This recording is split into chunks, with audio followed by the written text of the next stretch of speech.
Hello YouTubers, this again is the worst excuse for a table fan.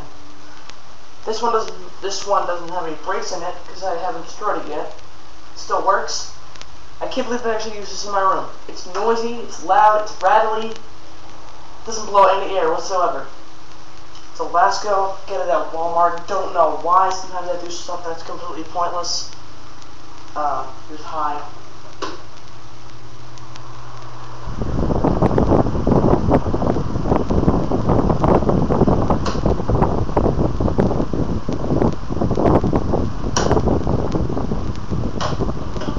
Speeds.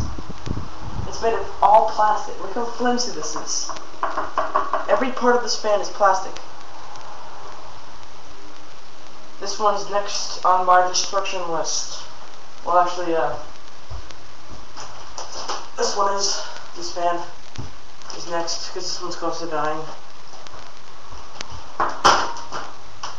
This one's after.